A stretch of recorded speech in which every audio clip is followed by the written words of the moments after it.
اگلا سوال ہے، اگر کسی کمپنی میں اگر میں اپنی کمپنی کے لیے کچھ سامان خریدنے جاؤں ملازم، اور مجھے مارکیٹ سے کم ریٹ میں وہ چیز مل جائے، تو کیا میں کمپنی کو مارکیٹ ریٹ میں وہ چیز دے دوں اور اضافی رقم خود رکھ لوں؟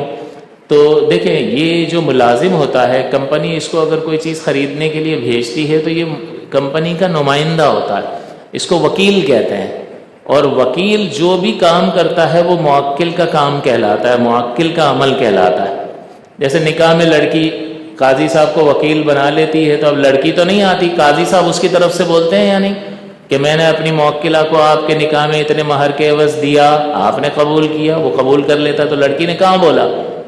تو یہ وکیل صاحب یہ قاضی صاحب جن کو وکیل بنایا ہے لڑکی نے، ان کا بولنا لڑکی کا ہی بولنا تصور ہوگا اور نکاح ہو جائے گا۔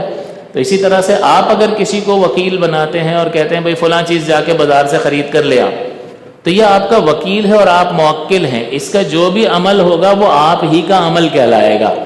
لہٰذا یہ اس کو جس بھی قیمت پر مال ملے گا، یہ جس قیمت پر بھی خریدے گا تو اس نے نہیں خریدا، کس نے خریدا ہے؟ جس نے اس کو بھیجا ہے۔ تو ایسا نہیں ہوگا کہ یہ اپنے لیے پہلے خرید لے اور پھر کمپنی کو مہنگے داموں بیچ دے، یہ بددیانتی ہے۔ اس کا اگر یہ کمپنی کے لیے خرید رہا ہے تو پھر یہ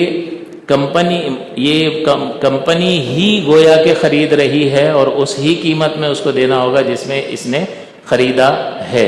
اگر وہ اپنے لیے خریدتا ہے وکیل، تو وکیل جو ہے وہ اپنا مال پھر کمپنی کو نہیں بیچ سکتا۔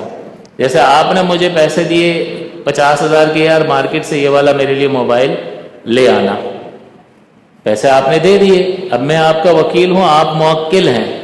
اب میں یہ کرتا ہوں کہ یار میرے پاس بھی پڑا ہے، مجھے بھی بیچنا ہے، میں یہی ان کو بیچ دیتا ہوں، یہ نہیں ہو سکتا۔ وکیل اپنا مال موکل کو نہیں بیچ سکتا، وہ دوسرے سے ہی خرید کر یہ دے گا۔ تو لہٰذا یہ طریقہ کار درست نہیں ہوتا ہے، یہ بددیانتی میں آتا ہے۔